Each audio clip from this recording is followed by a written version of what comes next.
The opinions expressed by the host and guests in this show are not necessarily the views of Children's Health Defense.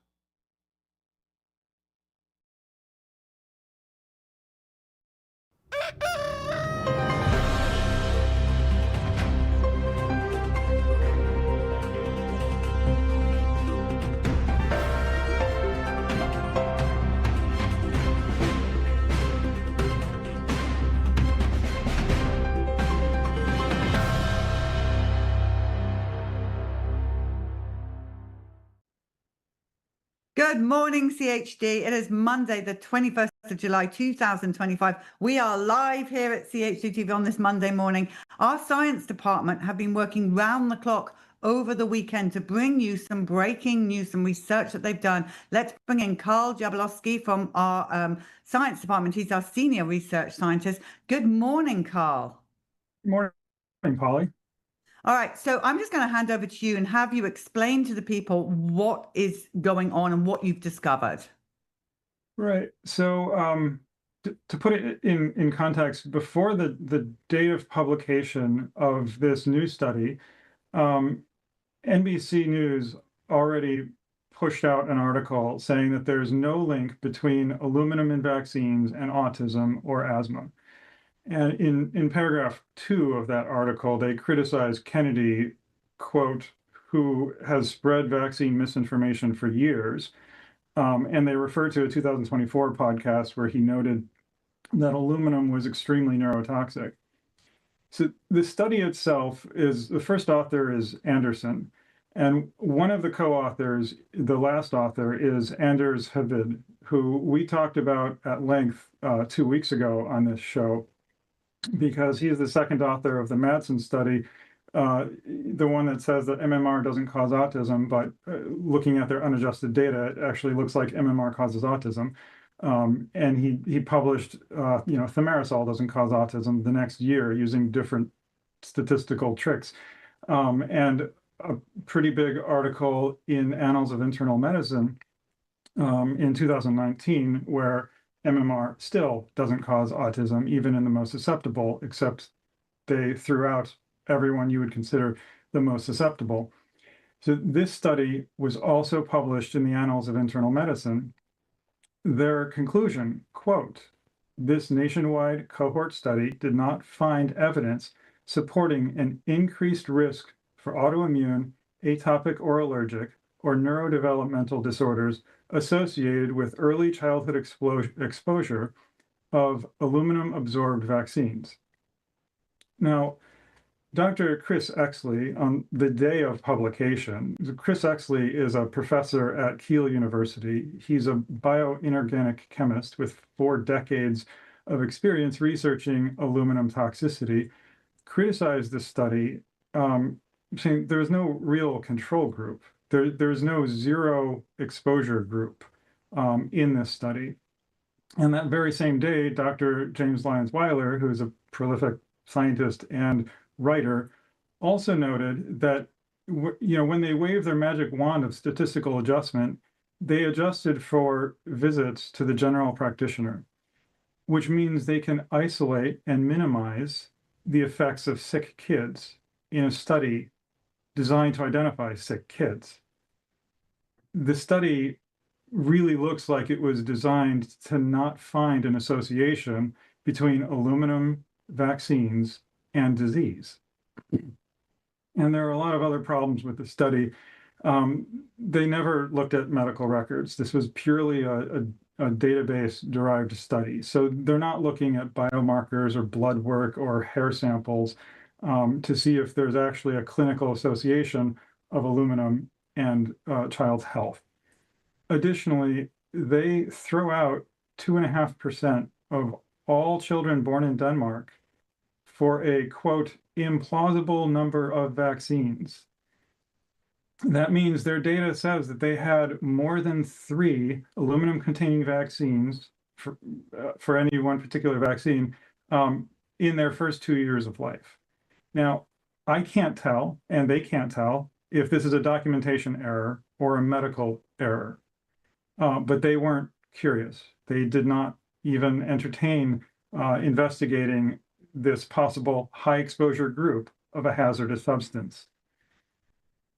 According to their own hazard ratios, the aluminum containing vaccines actually appear to be protective against 12 categorical diseases. I'm not saying that's reality. I'm just saying that's what their analysis shows. And if you're going to promote this study and say that it is proof that aluminum containing vaccines do not cause disease, what you logically must also state is that they protect against these 12 diseases, like food allergies, asthma, and autism, which clearly they don't. Further, this study was never intended for transparency. It offers no unadjusted statistics, so I can't see what the numbers looked like before they waved their magic wand of statistical adjustment.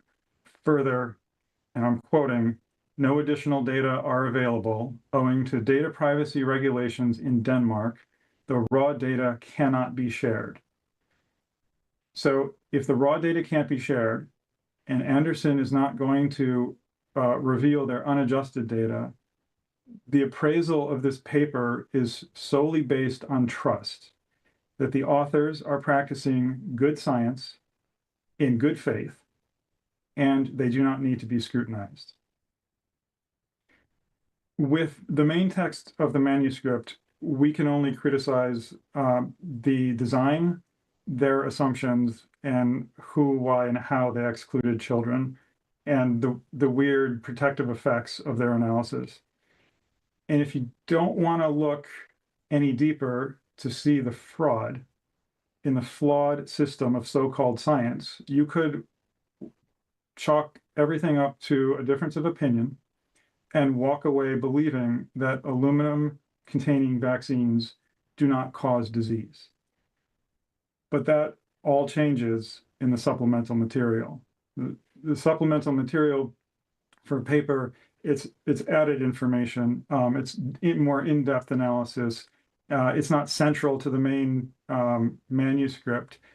Often it's asked for, a reviewer will ask, or a journal will ask the authors to include additional data in their supplementary material. Very few people actually read it. So the supplementary material that was originally published with this paper has 2 tables and 12 figures of definitions and further analysis. But there was something really weird in it. The numbers are completely consistent between the manuscript and the supplemental for the autoimmune diseases and for their allergy diseases. But they were not the same for the neurodevelopmental diseases. They fudged their data by deleting people. There is an unexplained 57% reduction in neurodevelopmental diseases. They just left them out, which was not left out at random if this were a random mistake, but they left out 82% of Asperger's syndrome, 59% of atypical autism, 47% of ADHD, 73% of other pervasive developmental disorders, 58% of autistic disorders, and 65% of autism spectrum disorders, all gone. Further, you can tell how they define neurodevelopmental disorder because it's a combination of kids who have autism spectrum disorder and ADHD. And when you add those two together, you can identify who has both just from their numbers alone. And in the manuscript of the main paper, 22% of kids have both autism spectrum disorder and ADHD. When you look at the supplementary figure that they originally published, only 13%. They deleted the sicker kids. What's more is that you actually can extract some interpretation of an unvaxxed cohort from this group. One of the figures that they had in the supplementary data excluded kids with 0 aluminum exposure. So that is either they didn't get vaccinated, or in their entire first 2 years of life, they were only vaccinated with MMR, because the MMR vaccine, according to their other data, says has no aluminum. When you compare that, when you do the statistical calculations for that, what you can see is that kids who received an aluminum-containing vaccine were 26% more likely to have atopic dermatitis, 50% more likely to have allergic rhinoconjunctivitis. And these are really strong, statistically significant signals. However, in the inexplicable section where they deleted more than half the neurodevelopmental disorders, it looks as though if you were not vaccinated with an aluminum-containing vaccine, you were 33.4% greater chance of having a neurodevelopmental disease. So from that data, what you could say is either kids who are not vaccinated have a much higher chance of a neurodevelopmental disease, or the authors deleted the children so they can normalize the prevalence of the disease. And it turns out it was the latter, because 2 days after publication, on July 17th, the journal issued an erratum, which is a, whoops, we made a mistake, here's the rest of the data. And in that updated supplementary material, the signal for the unvaccinated having more developmental issues goes away completely. But what appears is the damnedest part of damning. Asperger's syndrome, really significant. It appears an extreme correlation with added vaccinations.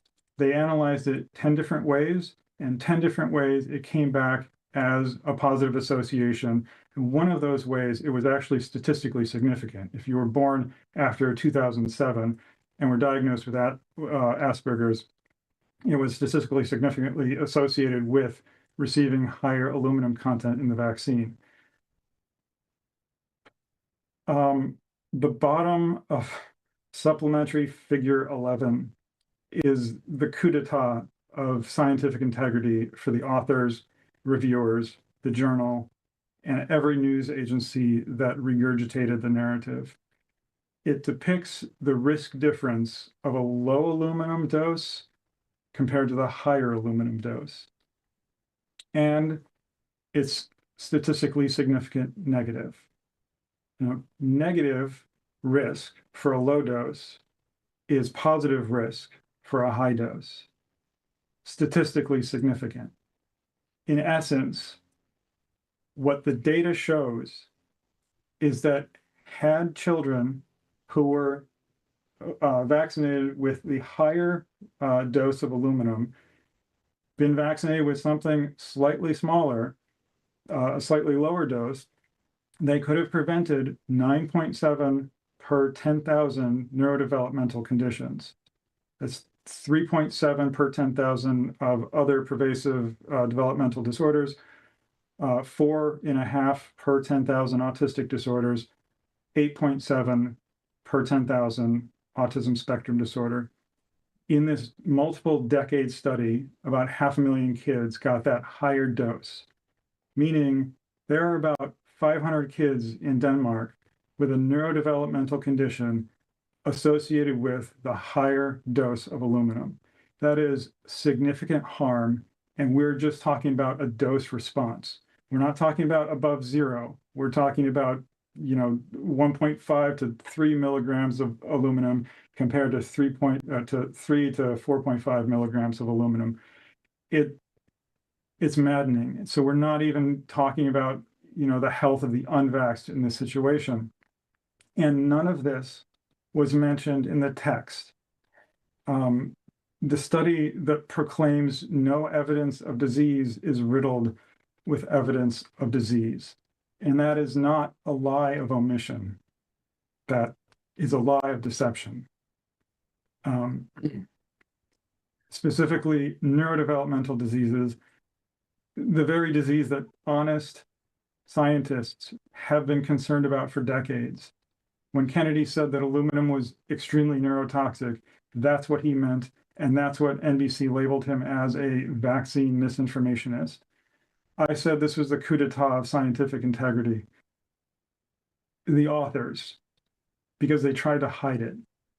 And there it is in their own data, contradicting their own narrative.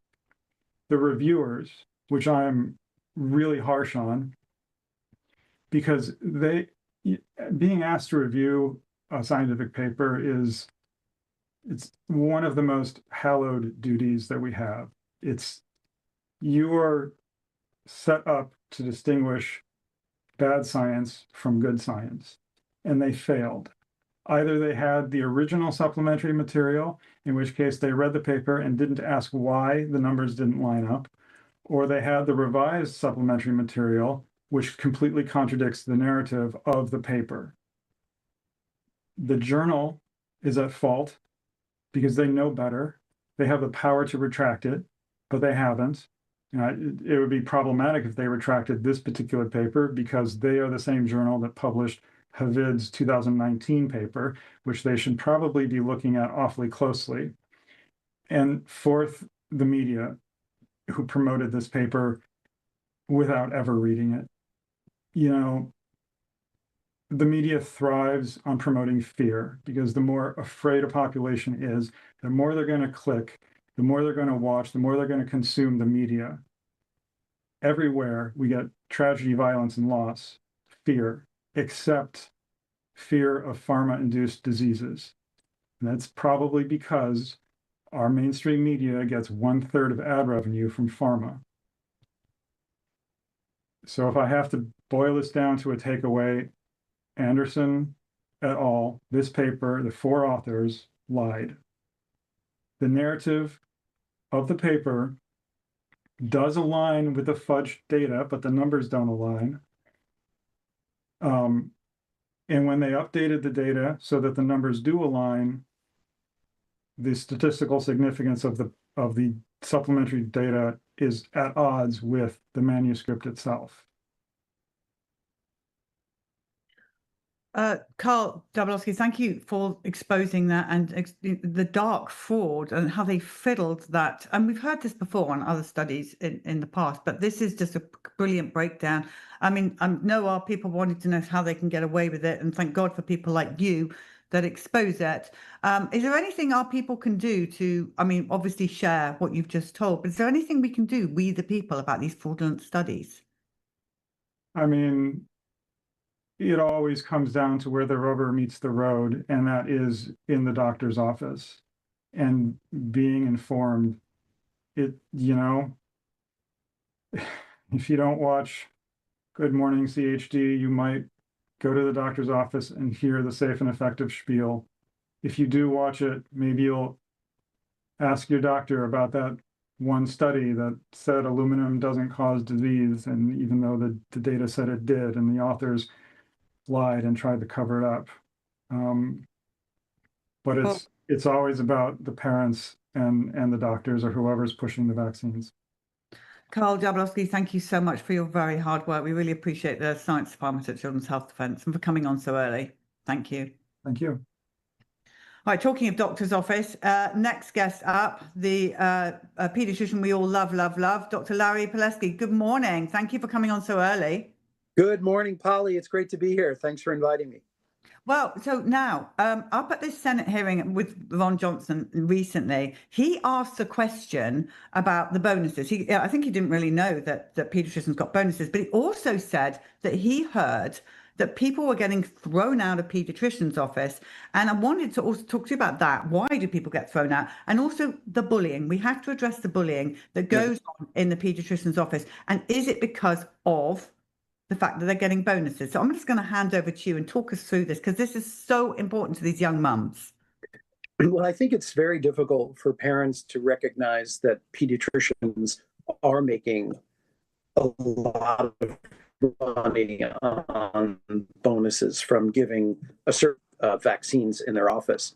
But what it come down to, Polly, is that it's no longer vaccinating for health, it's vaccinating for wealth. And unfortunately, that's not publicized sufficiently in our culture. for people to recognize that there's something more nefarious going on. As a result of this, pediatricians are throwing parents out who are not vaccinating because it does affect their bottom line. It does affect their quotas and their percentages. They use the excuse, well, your unvaccinated child is a danger to all the vaccinated children who are in the office. Well, medically and scientifically, that makes no sense, because one would think that if you had confidence in your vaccines, you wouldn't be threatened by anybody. And you would also think that you're protected. The bottom line is that vaccination and immunity are not the same. Just because a kid is vaccinated doesn't mean a kid is immune. And the idea that an unvaccinated child is somehow carrying a germ that vaccinated kids no longer carry, because people are made to believe that once you get the vaccine, the germs that we vaccinate against have just disappeared, is absolutely false. And so there are a lot of myths and a lot of lies. Speaking of lies, I mean, not only aluminum lie, but there are many lies all over the place that make parents who have unvaccinated kids into pariahs. And they're bullied because the doctors believe that they know better. There is a God complex. I remember learning it when I was in medical school, not so subtly. And there's this idea that parents just don't know anything. And in my over 25 years of working with parents who have children that are not vaccinated, I have found that across the board, they know a lot more about the dangers and the lack of safety studies that are there, that there are no safety studies, actually, to say it better, that parents know these things more than the pediatricians do. And just think, what would happen if a pediatrician actually found out that he or she was giving nanoparticle aluminum that crossed the blood-brain barrier and created brain damage in all the kids that they were giving vaccines to? There are a lot of lies, Polly. There are a lot of myths. And unfortunately, the unvaccinated kids are blamed. None of the pediatricians believe or understand that there's vaccine failure, that kids who are vaccinated may not even be immune, that kids who are vaccinated don't just automatically stop transmitting or carrying the germ that they're vaccinated against. There's a lot of problems here.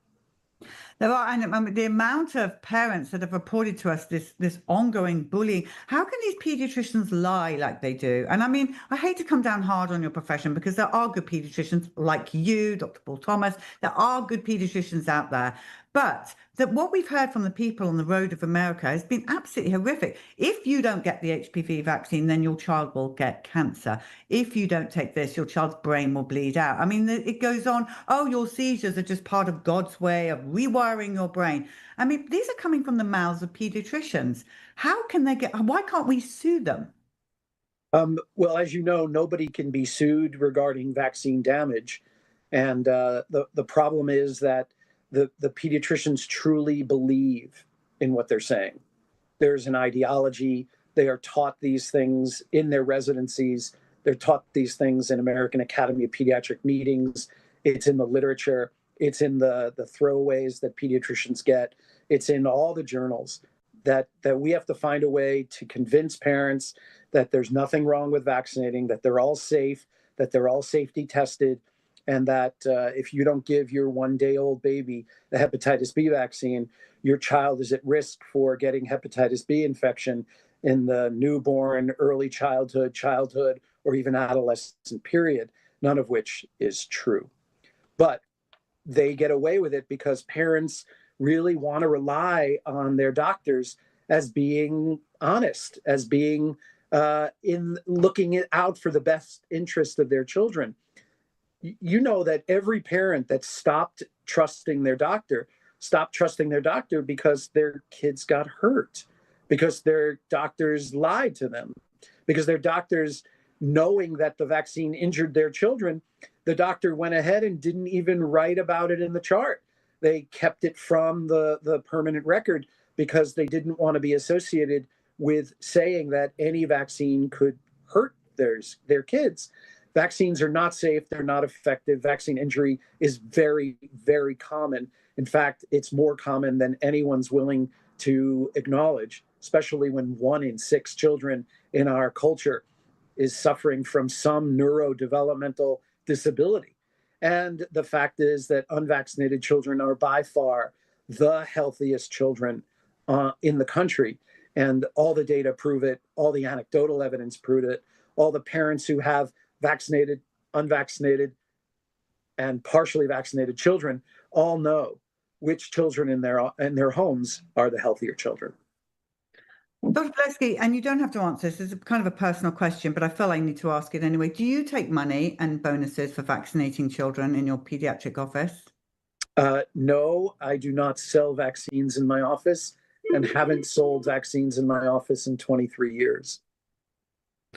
Okay, that's good to know. So in your office, do you see SIDS? Because I can't tell you how much SIDS we're seeing from, or whatever you want to call SIDS. That parents report their babies were perfectly healthy, they get their childhood vaccines, they're dead in their crib. Do you see that in your clinic in the unvaccinated kids? No, I do not. I have several families in my practice whose babies did die of sudden infant death syndrome, and it was within a week of getting vaccinated. And as you know, that over 70% of children who die of sudden infant death syndrome die within a week of having gotten their shots. Most people are not aware that in 1992, when the Back to Sleep program was implemented, the number of cases of sudden infant death syndrome went down, but the number of children dying, the infant mortality rates, did not go down. And so children were still dying. What they did to make it look like sudden infant death syndrome was going down is they just changed the name of what kids were diagnosed with when they came into the emergency room, dead on arrival.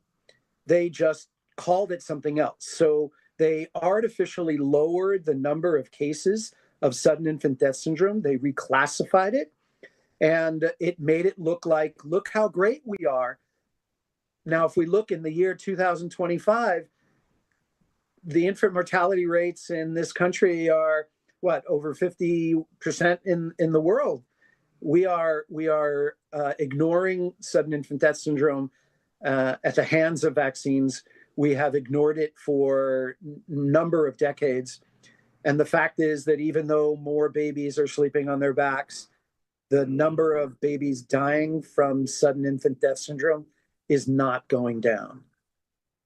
Dr. Palevsky, we are at Children's Health Defence going to put a lot of pressure on Senator Ron Johnson's team and the HHS team to take away the bonuses that paediatricians get. We, the parents who have got children that have been injured, that is one of the number one things that has to stop. You are our frontline people that we go to with our most precious gifts. And the pain on these parents of injured and dead children is I don't know why it's not headline news.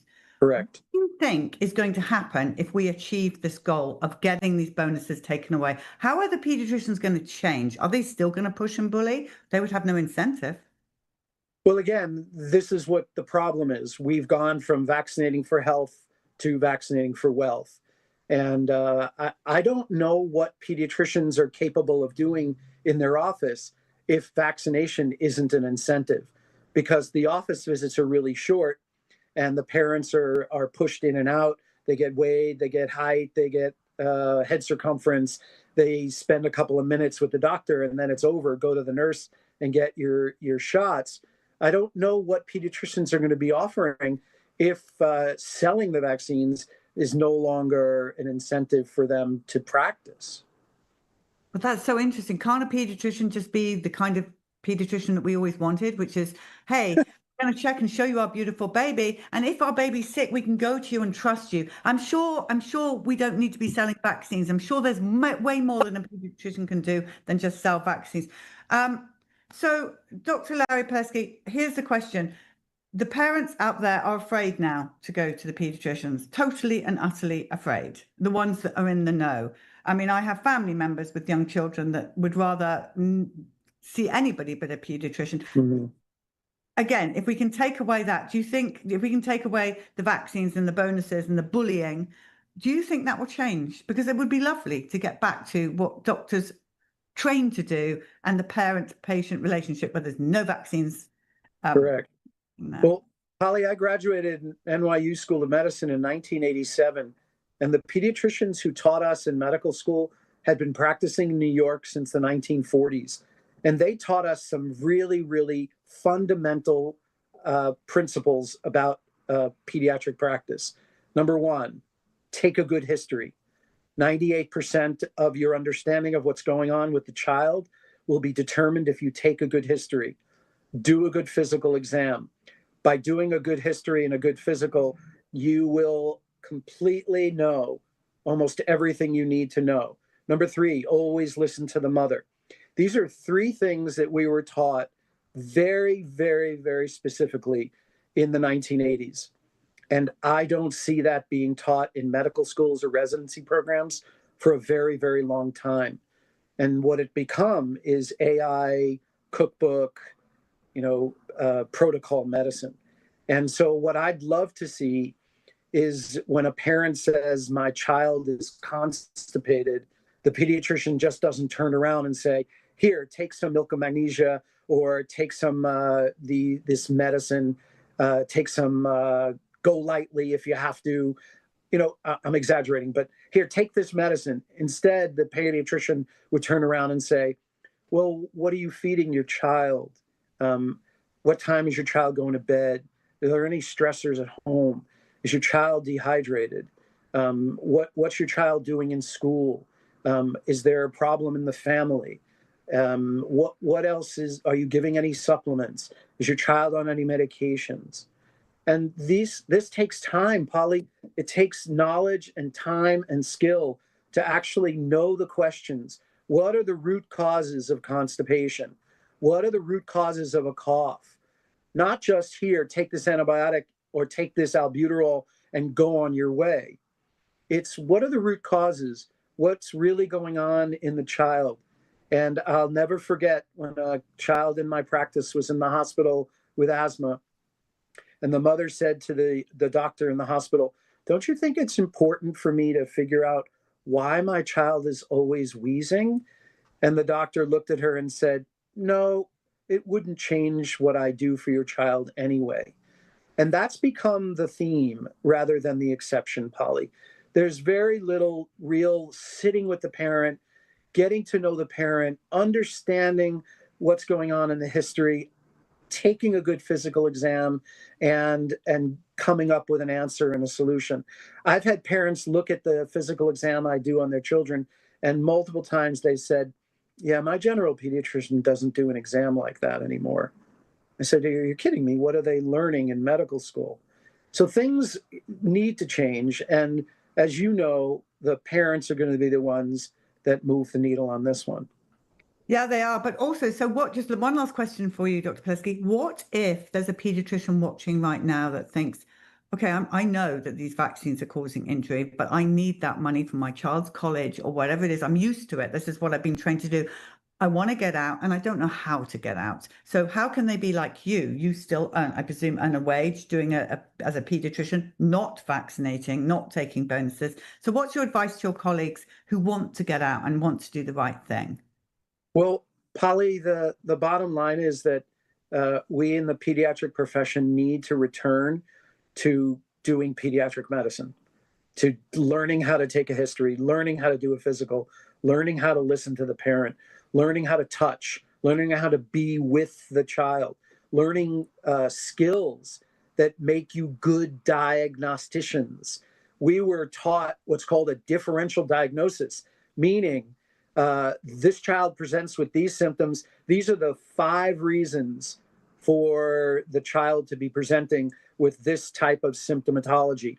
And now we're going to figure out which one it is, and we're going to do it by doing maybe some tests or pursuing some other line of questioning or referral. Pediatricians need to start demanding a better education in medical school, a better education in residency, and the pharmaceutical industry needs to be pushed out of dominating medical education and residency, so the focus can be not on what drug or what vaccine your children should get, but how do we make good doctors who know how to take a history and know how to take a physical and know how to sit with a parent and know how to do a differential diagnosis. Some of the data coming out of some of the medical schools around the country are showing that many of the doctors are not educated enough to become doctors. I don't know what they're doing with admission policies anymore, Polly, but it seems to me that we're accepting a lower level of education in the doctors who are coming into the profession. If any doctor were to open up a package insert and see that the aluminum in the vaccine is a nanoparticle, and that the drug companies use nanoparticles as a way to get drugs to go into the brain, they would understand that the vaccines are doing the same thing.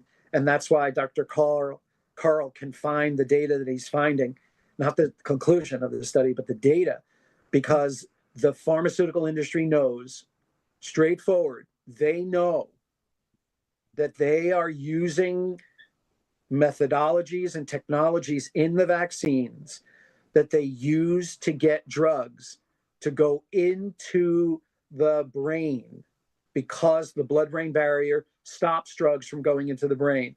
That technology, Polly, that's in the drugs is used in the vaccines, which is why so many children are having brain injury and brain damage, because they know that they are injecting nanoparticles and emulsifiers that go into the brain and bring with it any vaccine ingredients that travel into the brain and cause inflammation as well.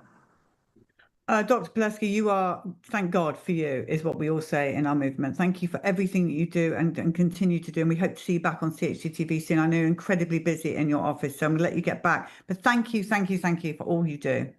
Thank you, Polly, for what you do. Good to see you. Great to see you too. Bye. All right, everyone. Okay, well, now, look, we've got Michael Caine coming on now. It's Monday. He's still going to be on tomorrow, Tuesday. You're going to want to see that show. But anyway, Michael Caine, good morning. Good morning, Polly. Thanks so much for having me. And it's just always so great to see Dr. Palevsky. I know Dr. Palevsky. I know dozens of children that have been helped, parents, families that have been just saved by him. God bless Dr. Palevsky and all that he does. Amen Yeah, to that. great segment. Well, now listen, you've got some exciting stuff. I'm going to hand the show over to you, actually.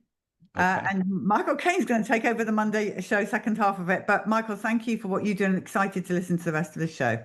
Thank you, Polly. So today, my name's Michael Caine. I'm the Director of Advocacy here at Children's Health Defense, and there is a major action alert that went out yesterday, and we resent it this morning too. There is a chemical immunity, pesticide immunity, that is going to be voted on tomorrow in Congress federally, that is going to try to shield pesticide makers from lawsuits for when they cause damage and illness to consumers, to farmers, to people who handle the chemicals. They've also put in a second liability for PFAS chemicals, for forever chemicals. So tomorrow at 10:30, this meeting is happening in the Appropriations Committee. We've sent out this action alert. The link to the action alert is in the show notes. Please click on that alert, share it. We need thousands and thousands of calls. But to discuss this pesticide immunity, we wanted to bring on a farmer. We wanted to bring on somebody who deals in food and deals with the land and knows what is necessary. And we have Kevin Fulton. Kevin, thank you so much for joining us this morning. Thanks for having me. So Kevin, talk to us about how you farm and what you do. This protection for these chemicals seems like it's invaluable. They want to make it seem like we can't farm without these chemicals. Talk to us about your farming practices a bit. Well, I've been working on the farm for about 60 years. I've been a landowner for 50 years now, and I farmed conventionally for many years and got pretty disillusioned with that. I realized that after a while, I was just a serf on the land, beholden to all these conglomerates that are selling the inputs, particularly pesticides and fertilizers, and I was basically a chemically addicted farmer, and I didn't really like that idea. So around year 2002, 23 years ago, I abruptly kicked all the Monsantans to the curb, and I stopped using all chemicals and fertilizers in my farming operation. And at that time, it was 2,800 acres that I co-owned and managed with my family. And I haven't used any pesticides or synthetic fertilizers since that time. And I can tell you that I would never digress back to that model. So I moved towards a regenerative organic model.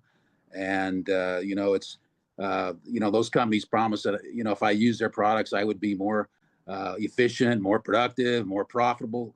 And that was a load of crap. I'm much better off from a business standpoint where I'm at today with not using those products.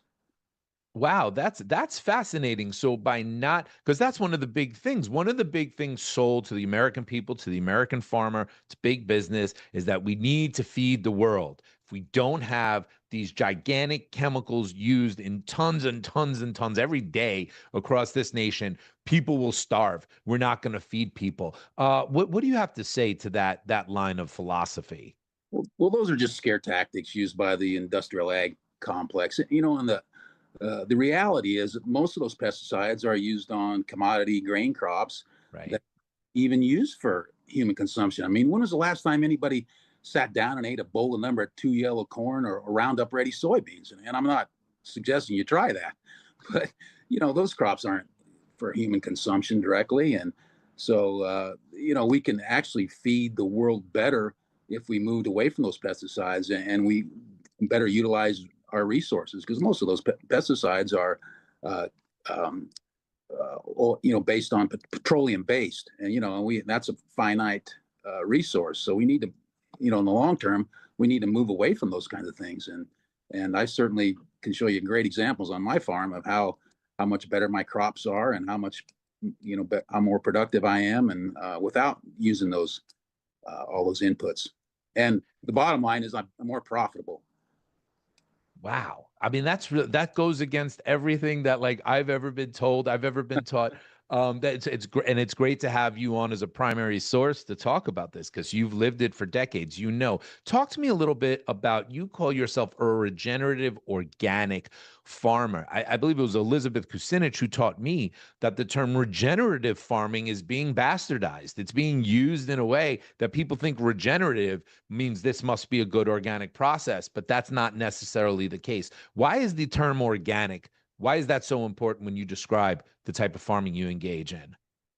Well, because, and I kind of couple those two terms together. Regenerative means, we are actually improving soil health, improving different things in the environment, and we treat our farm as an ecosystem. But there are a lot of people involved in regenerative farming that are still using all kinds of poisons, and they are doing some regenerative practices. So it's a relative term, and it's on a spectrum. So, it's good if people are moving away, using less some of that stuff, but at the same time, you can't really be regenerative if you're using pesticides, because they are harmful to not only humans, but most of the organisms in the soil and in other animals in the ecosystem. So yeah, I think to be truly regenerative, you have to be organic, and that's the gold standard. Excellent, excellent. So now, putting our focus onto this appropriations bill that's being voted on tomorrow to effectively, I think some of the legislators are pushing back, and they're saying, no, this isn't going to give a liability shield to, that's not the point of it. But they've just been very smart about how they've worded it to make it to, as politicians and lobbyists are at times, to try to conceal what the real purpose of is this. But let's just assume, because all of my experts like Dr. Merrill Nass have really hammered in on this, this is going to give a federal shield to liability if lawsuits come up for a farmer that's using it, that ends up getting lymphoma, ends up getting cancer, or if consumers end up getting some sort of illness. Just give to me, from what you know, why do you think this would be a bad idea? Well, I mean, it's going to prevent those of us that are harmed by their products from seeking justice that we would deserve in those cases. And and they're just trying to create deception through misinformation, and then displace blame, and they want to have no accountability in this. And that's just, I mean, preposterous. I mean, it's ludicrous to think that you can, produce a product and then not be accountable for the damages. I mean, that's just not the way it should be.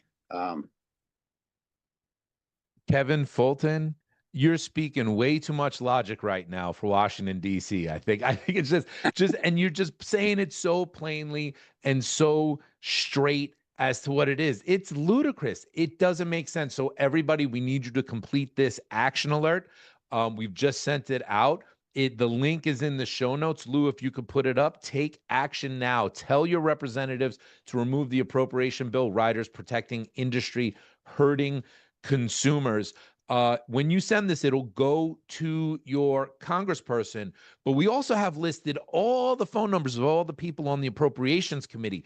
If your elected official is there, you want to call that elected official, or if you have any adjacent elected officials that are next to you, or where your mother lives, call your mother and tell them to call, because we need the phones ringing all day today to make sure that people are felt. Kevin Fulton, thank you so much for joining us today. Thanks so much for educating us on how regenerative organic practices are actually superior to conventional chemical Monsanto practices. I like that term. I'm going to steal that one from you. Kevin, thank you so much. Thank you. So, I want to go over a couple of things on this first and give a couple of updates on a couple of issues for the audience. The Republicans seem like they're pushing this. This is a Republican-controlled Republican Appropriation Committee. Listen, you guys see this? Right. You see this? Maha, right? You guys ain't looking very maha. This isn't going to help if this is what Republicans are going to start to drape themselves in. It's almost as if, oh, we got Bobby Kennedy. We got the king of maha. We got this. Somebody said to me, this is maha washing. You're using Bobby Kennedy and you're using all the energy of all the great things that he's done to conceal this stuff. I don't think Bobby likes it. Look, Bobby can only say what he can, right? He can only do what he could do. He's in a unique spot right now. We have to do what we have to do. And I want to give a shout out to Democratic Senator Cory Booker. Cory Booker has sponsored a bill to combat this, right? And there's a lot of things Cory Booker does I hate, but shout out to him for doing this and for supporting this. How can we bring in a liability shield for big agriculture, for big chemical, when we know the damage the liability shield for big pharma and vaccine manufacturers has caused for decades now? So, okay, thanks for letting me get up on my soapbox for just a little bit there. I want to give two other announcements. Moment of truth. Moment of truth. Yes, it is the CHD conference happening in Austin, Texas, November 7th through the 9th. We have a remarkable lineup from Dr. Peter McCullough to Pierre Corey to Mary Holland to Polly Tommy. I'm going to be there. Stephanie Lucretio. So many people still not announced that are going to be there. You want to get your tickets. You want to get your travel plans. Moment of truth. Check it out. We have the link in the show notes below. You don't want to miss out. It's going to be fabulous, as all of the CHD conferences are. I think this is the third one. I believe this is the third one. And lastly, tomorrow, I have attorney Ray Flores coming on my show tomorrow, Tuesday, 10 a.m., to break a bombshell lawsuit that is happening. The defender's writing a story about it. Should be released somewhere around 5 o'clock tonight. But we're going to have the attorney himself on this show tomorrow, 10 a.m., to discuss it. And with that, we have one more segment today for mothers-to-be, Polly Tommy and Dr. Christian Northrup. And then after that, we have one more story of the unvaccinated from the People Study. So don't go anywhere. Stick around.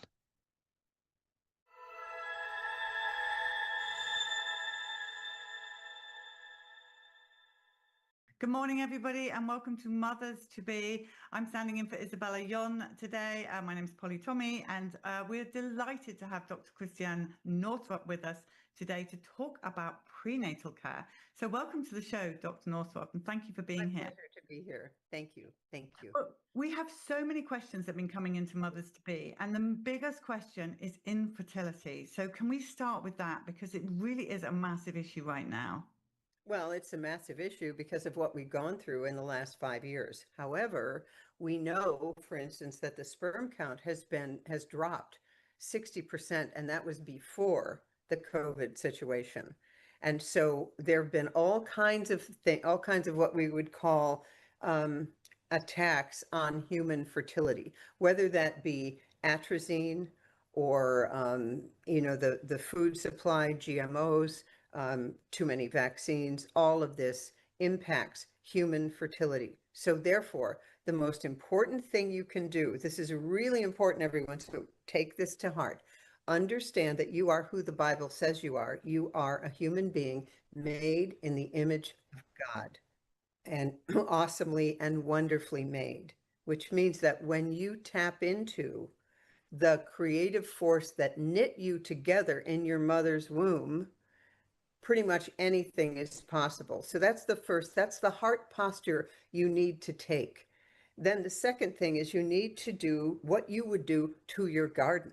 We know that plants grow well when the soil is optimally nourished, not with standard fertilizers, but with nature's own microbiome. Like we're finding that cover crops are important. So you recycle all kinds of things into your garden. If you're a farmer, chicken manure works great, this kind of thing. So we need to remineralize ourselves. In fact, there was a 1994 study that showed 100% cure of infertility with magnesium, making sure there was enough magnesium in the red blood cells. So most people are mineral deficient. You can get tons of minerals from kelp.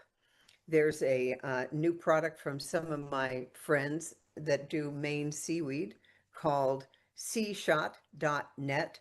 They take 7 gallons of seawater, are actually condensed into a quarter of a teaspoon. So we need those kinds of supplementations because we know that the soil has been depleted. The vegetables of today contain about a quarter of the nutrients that were in them in 1940.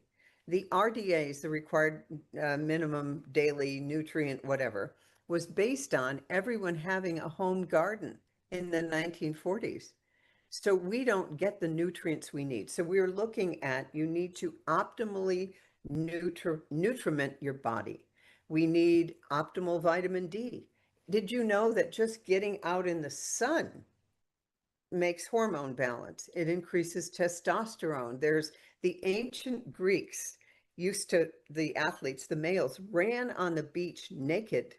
It was called aeronation, so that the sunlight from the sand would reflect up to the testicles, and it increases testosterone. Also, drinking goat milk, organic raw goat milk, increases testosterone. And so we need to start seeing ourselves in a more as high quality mammals, and we need to remineralize. We need to get out in the sun. We need to grounding, barefoot on the ground, or your back up against a tree for 20 minutes, or holding on to a tree branch, or hugging a tree. The earth has an electromagnetic field that gives the body electrons. Health is voltage, and people's voltage is way down from being on screens all day long. Like you and I should probably be wearing those blue blocking glasses. I just can't bring myself to do it, but I'm not on screens much. And all of those things affect fertility. So when you decide that you remember, let's say, don't decide, you remember you are a being made in the image of God, and God gave you everything you need to go forth and multiply. That's just what they told you in the book of Genesis. And they said, every plant and herb and whatever that you need is available to you. So therefore, you want to eat organic produce, maybe fasting and praying. These things don't cost a lot of money. I want people to know it doesn't cost a lot of money. Castor oil packs.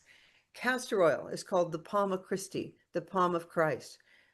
Rubbing castor oil on your womb area every night. It's a little sticky, so you got to use sheets that you can wash, or put it on a pack. That helps enormously. Then, and along with the minerals, women are woefully, we all are, deficient in iodine. Now, they used to use iodized salt in the Midwest, the goiter belt. because the thyroid would get bigger and bigger and bigger trying to do its job with no iodine. What are the hormones T3 and T4? T3, 3 molecules of iodine. T4, 4 molecules of iodine. So you can get that again from sea vegetables, or you can get it from Lugol solution, which is potassium iodide and molecular iodine. And you just start with, say, 2 drops a day. It tastes terrible, so put it in a smoothie or something. So these are the things that are so easy to do. But I would also, now we know in the Bible that God came to Abraham and Sarah, and I think Sarah was postmenopausal, and said, you know, you're going to have a child. We need to get in touch with this creative power that is in humans. Do you know, it doesn't take nature long to repair things. So even though we've been, you know, we have bad air and we've got, you know, all these EMGs everywhere and the 5G towers and all the rest of it, humans are more powerful than this. This is very important for people to remember. You need to override that frequency. And the one thing I would not use, don't use the apps that are constantly connecting you to the cloud. I mean, if you want to get pregnant, you need to know your cycle, your fertility cycle. I want you to figure out with your own basal body temperatures when the spike goes up in your temperature, which is ovulation. Know what the cervical secretion is like. Feel it, look at it. There's little, you know, little microscopes that you can look at for this beautiful ferning pattern for when you're ovulating. I want women to take back this knowledge that has been stolen from you. When this ferning pattern happens, it's a super highway for sperm. It's a beautiful thing to see in the female body. And so you can track all this. And what I personally noticed way back when I was a resident and I wanted to get pregnant, I wasn't getting any sunlight. Sun is a nutrient. So when I began going outside with no sunglasses, no contact lenses, what I noticed in the subsequent months when ovulation happened, that dip and then rise in the basal body temperature associated with ovulation and the secretion of progesterone, which is a warming hormone, that increased dramatically just from being outside. And you can also get bulbs that have natural light. The sun is the best. I understand that they're trying to dim it at this particular point, but we're stronger than that. So you can get full spectrum light bulbs to have in your home. Stay away from the LEDs. Did you notice how they changed everything from the incandescent to suddenly only the LEDs? You have to get it that there has been a kind of a war on life and human fertility, and you are stronger than that. And I want you to have as many healthy children as you possibly can. So. That's wonderful. That's wonderful, Dr. Northrop. It's because a lot of the questions coming in have been about fear. Fear, you know, I'm not ever going to have a baby. I need to rush to mainstream medical, so they want to give me medications. So the next question is about medications. What do people do if they're living in fear and being forced on pharmaceutical medications? And is that going to help? Does it help taking fake progesterone or whatever it is, testosterone, whatever they're being told to take? I don't like that. What I would prefer is that you give your body what it needs to make what you need. All right. So that means that, for instance, if you're in constant fear, constant fight or flight, you are constantly banging on your adrenals to produce more DHEA, which is the mother hormone, and then that is converted into estrogen, progesterone, testosterone. So you'll get a nice balance of that when you learn how to be calm and still. Now, this is the peace that passeth understanding in the Bible. And you can get it in counterfeit ways, but understand that it is your birthright, first of all. So how do you get there? You get there by understanding your true identity. You know, like you're not a doctor, you're not a nurse, you are a healer, you are a mother. You are a nurturer of life. I want you to start to think of your identity as not broken, but that you haven't lived out of your true identity, because starting very young, we are conditioned by schools and so on out of who we really are. So we know, for instance, if you are on SSRIs, that is the, like Zoloft and Paxil, and so many women are on those. I remember my daughter's a cappella group came to my house years ago, and I went in to get more towels in the bathroom, and everyone's got on a drug. That was long ago. You are designed to be at peace in a kind of a gangster realm. The planet is soul school, and it's a rough place, but you wanted to be here, especially now at this great awakening, this turning of the ages. It's a very exciting time. So begin to see yourself as whole and fertile and happy. And then the things that you need to do, you've got to stop doom scrolling. You have to stop watching the mainstream media.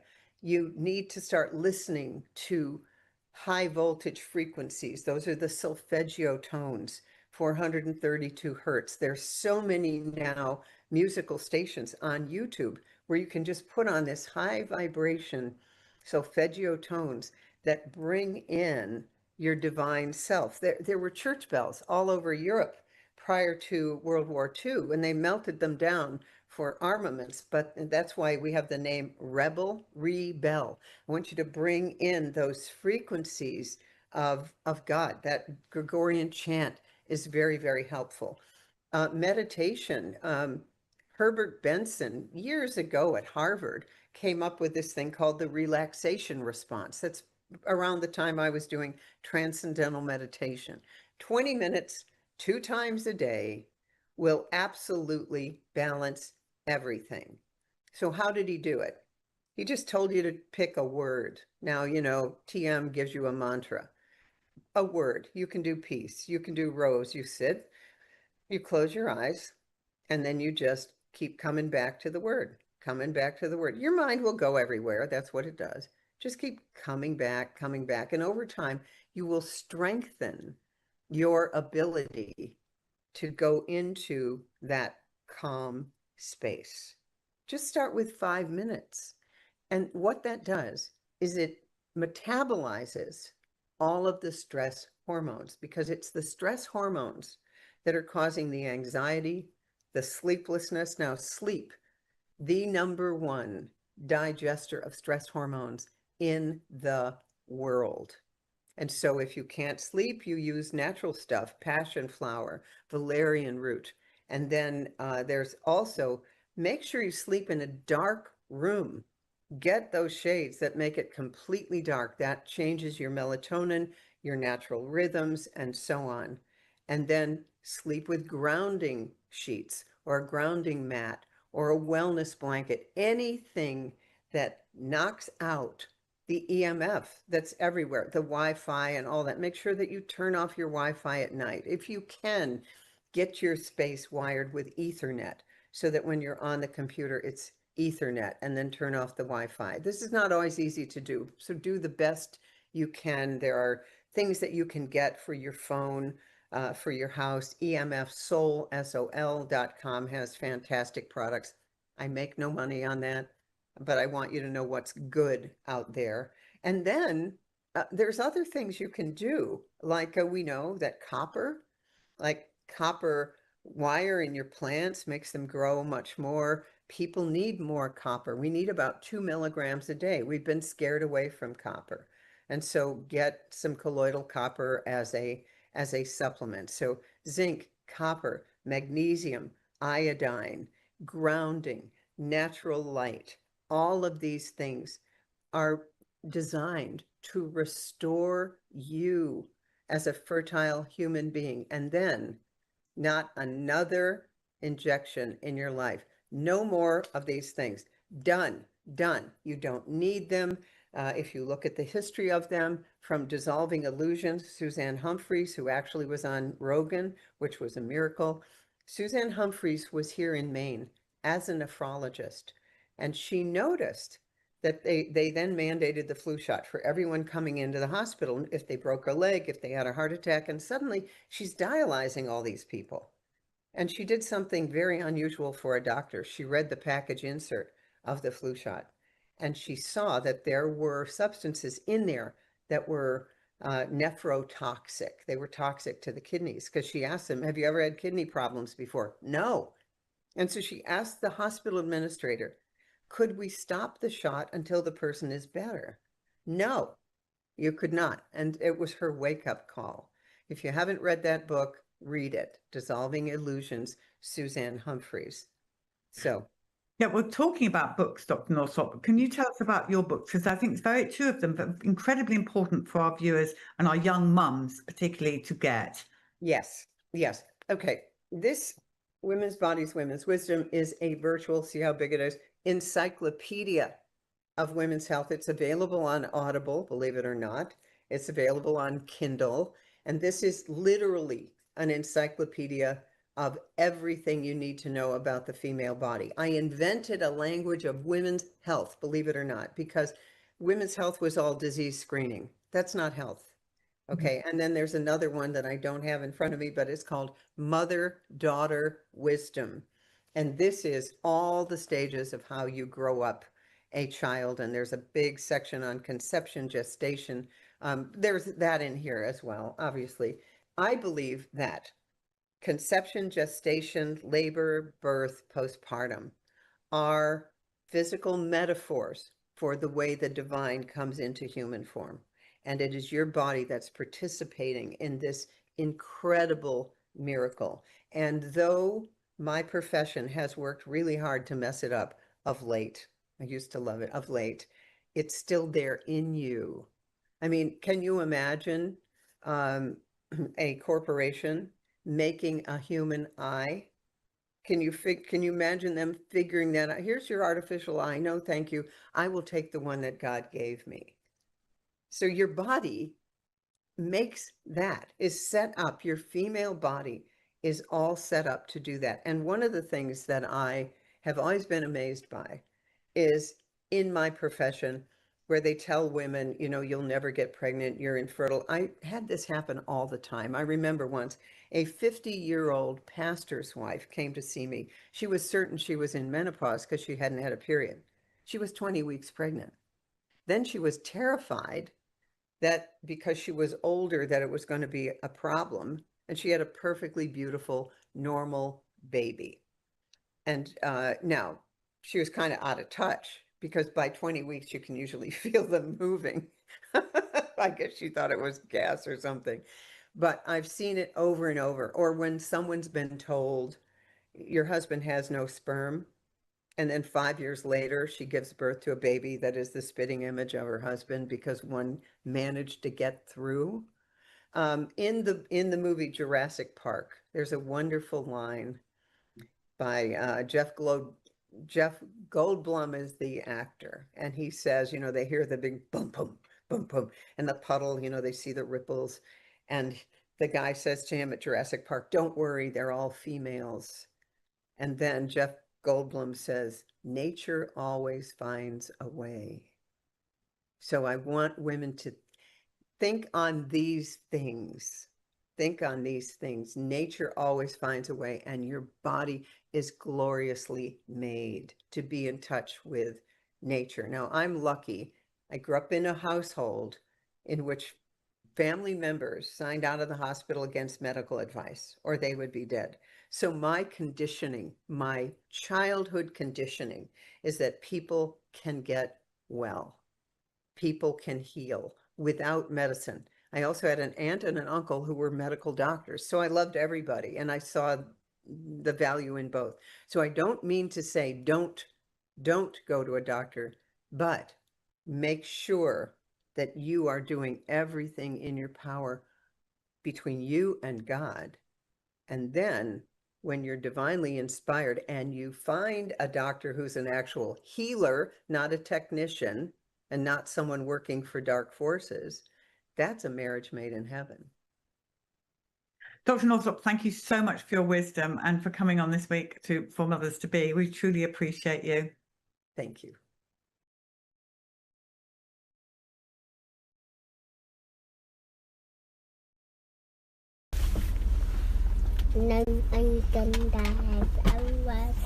These are my favourite stories. Let me just wait out so I'm not live on YouTube. So we're live on Facebook, YouTube and Periscope. Cool.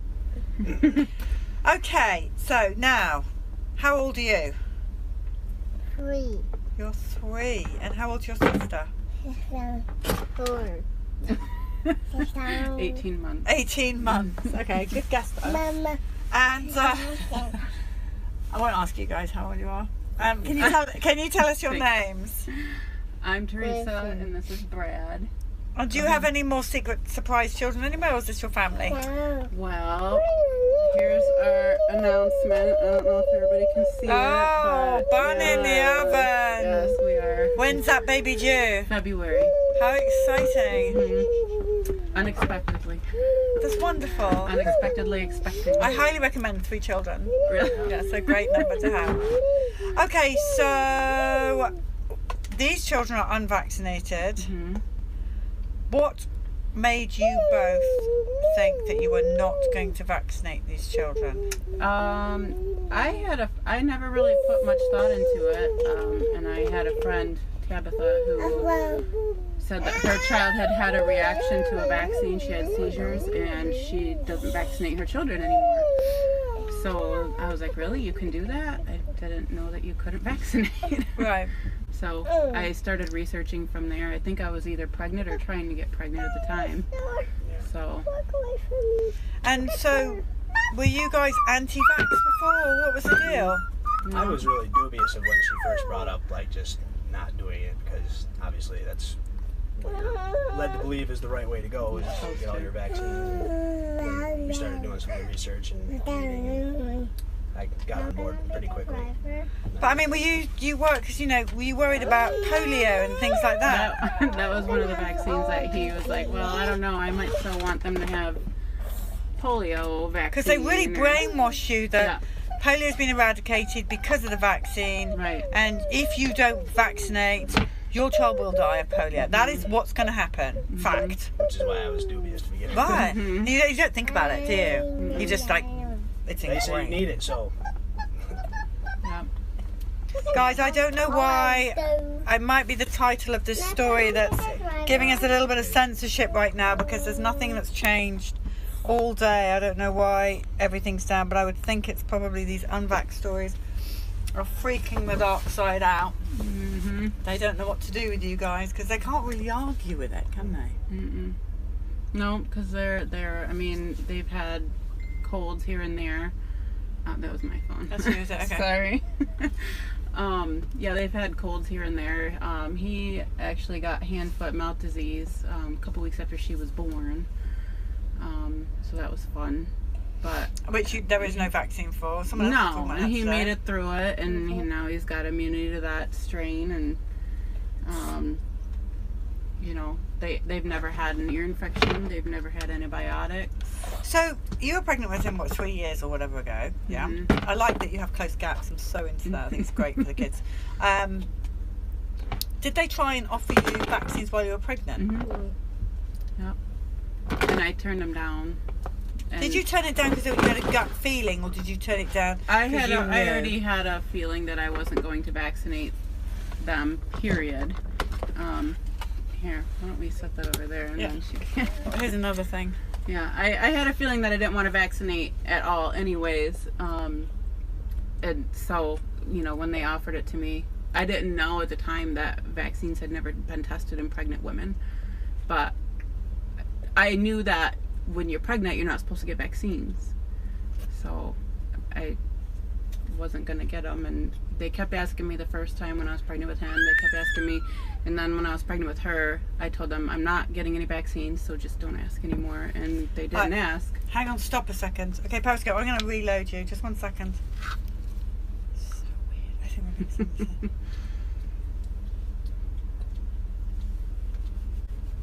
Okay, let's try that one again.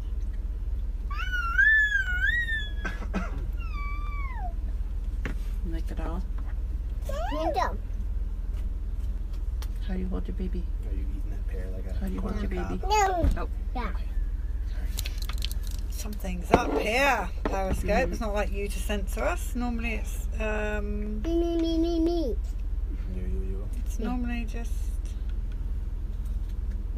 We Are Vaxxed. I can't even get on Periscope. I don't know what is going on here. Okay, We Are Vaxxed are here, and so is YouTube. So let's just continue. I don't know. Okay. Naughty Periscope.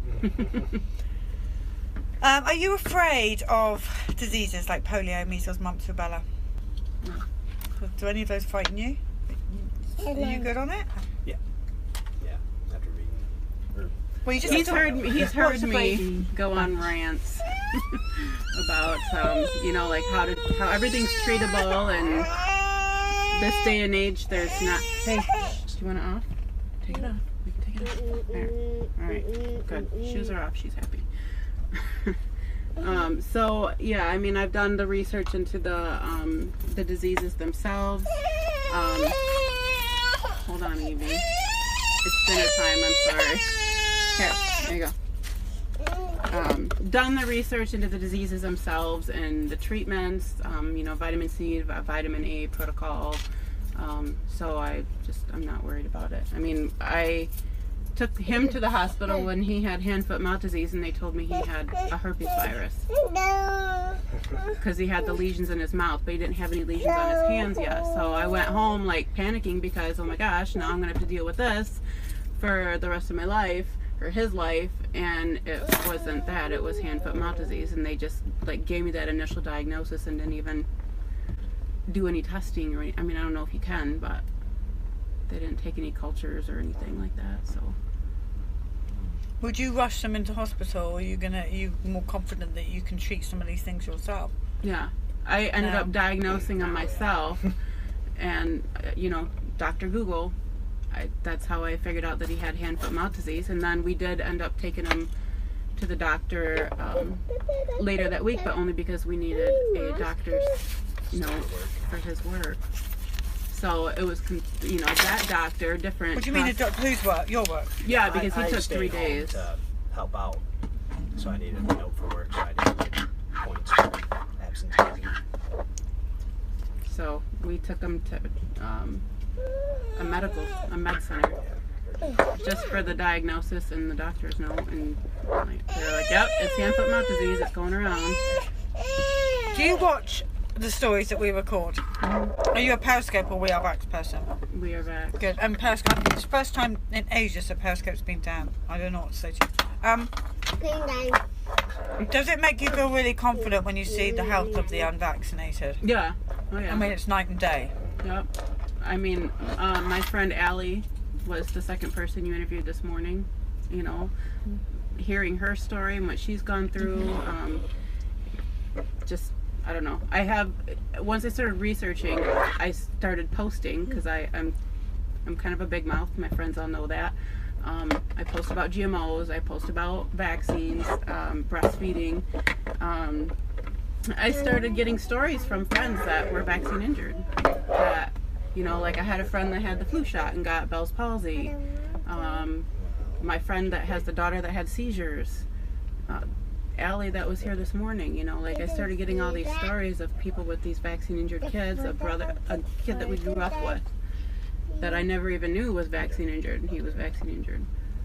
So yeah, I don't have the fear anymore. And I used to think when he was born that, we're not going to tell anybody because I don't want anybody thinking we're contaminated and Ostracized or whatever. Right. Are you amazed at how many of you there are that are unvaccinated? I mean, it's way bigger than anyone can imagine. The unvaccinated and the health of the unvaccinated is huge. Well, yeah, especially once I started following you guys and seeing all the stories coming from you guys, and just you look at the signatures on the bus and it's insane. Right. And Australia, we did more unvaccinated stories than we did vaccine injured. There's so many, a huge population. And that's why their government is panicking like crazy. Yeah. Because game over, Australia. You're sinking fast. Our peeps are so too strong for you. So is there anything at all, anything that will make you vaccinate these precious children? No, quite right too. When I see the stories of, like, you know, because the mainstream media is always, okay, there's a chickenpox case here, there's a measles case there, this baby died of meningitis. And I don't like hearing those stories. It makes me sad. I don't want a baby to die of meningitis, but I know if I gave my children vaccines that there's a bigger risk of them having a reaction to that than there is of them dying from a vaccine preventable disease. So now, is there anything else? Any other advice you want to give anybody, or because you've done a lovely, so your children are wonderful, everyone's loving them. Not quite sure what's going on here. We're being a little bit sensitive, I have to be honest. And you're tired. Yeah, and hungry, and we've had snacks. We haven't had a meal since lunch, so okay. No, We'll let you go then. The diseases. Yeah, That's research. That's interesting. Yeah, research the diseases rather than the and the vaccines. Right. Research the diseases. Okay, we're coming off. I love it. Something's really up.